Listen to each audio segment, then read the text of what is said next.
Hello, Lumagers. Welcome back.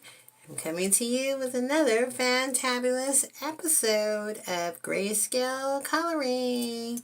This is Lucretia with Lumage sitting in my new studio. Let me pull my hat off and see how that is and see. Hi, Lumagers. I showed you this studio the other day. Welcome back. I have a picture that I'm looking at, as you can see. This is from one of my grayscale coloring books called Rowboats.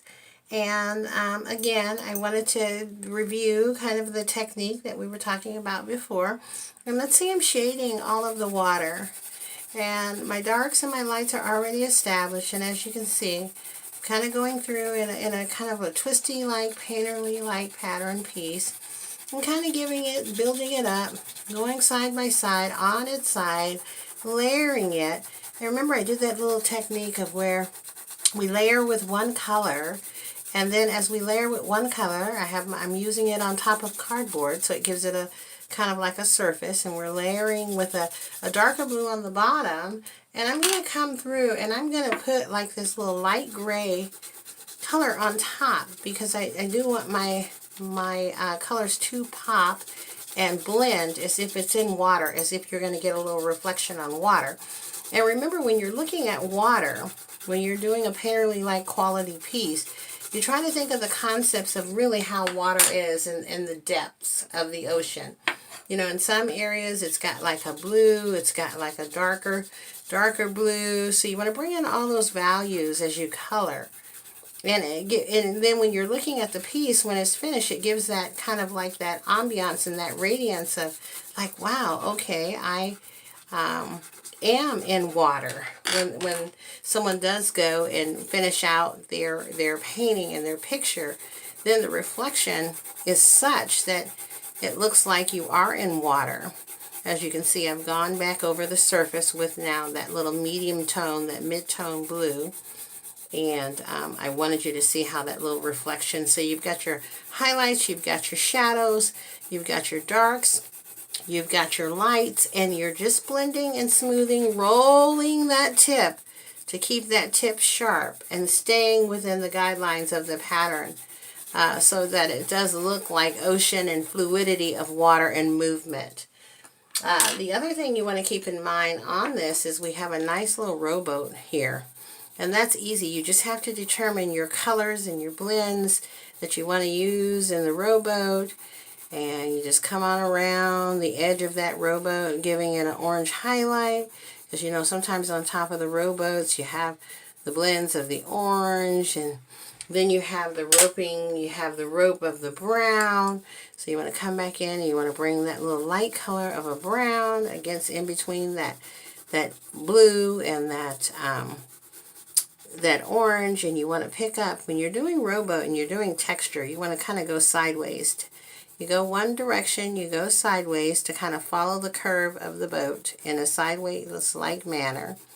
And then what you're going to do, in order to give it like a little rowboat split, you're going to come back and you're going to go in the other direction so that they see that there is textures. And then at this point, when you're doing those textures, you kind of want to use the tip of your pencil to kind of give it like some dotting, okay, and kind of distinguish. It's kind of a stippling effect that you're doing with your colored pencils.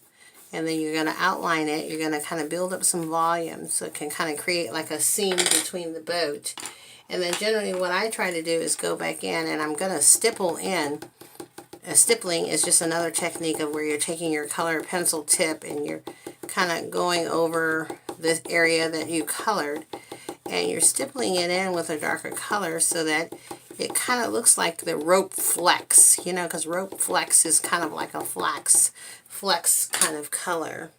And then once that's all done, what I've been doing recently and that I like is I just take using the blotter, but now as you can see I got a little brush and I'm kind of doing a finery push on the brush to kind of blend it.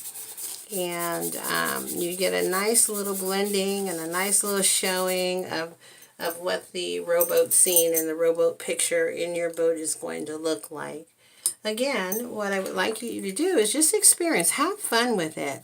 Don't go in with a preconceived notion that everything has to be done in some type of color scheme or color theory.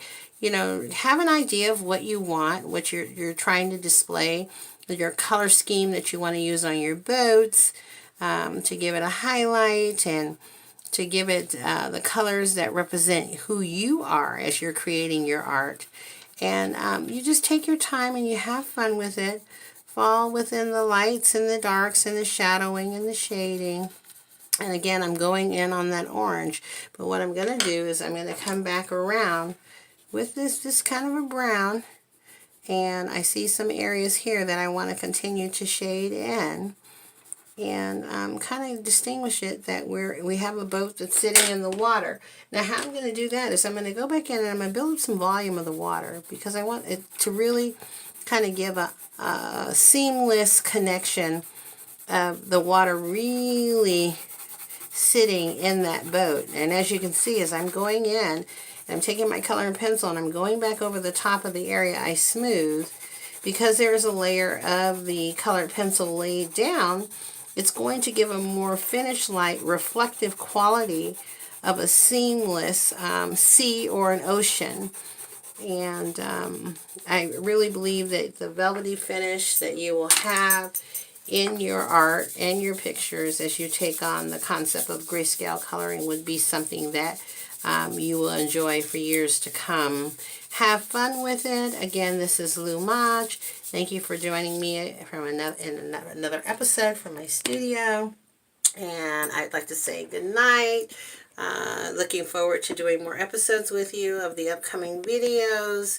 And I hope you have enjoyed what we've looked at tonight. Take care. Bye-bye.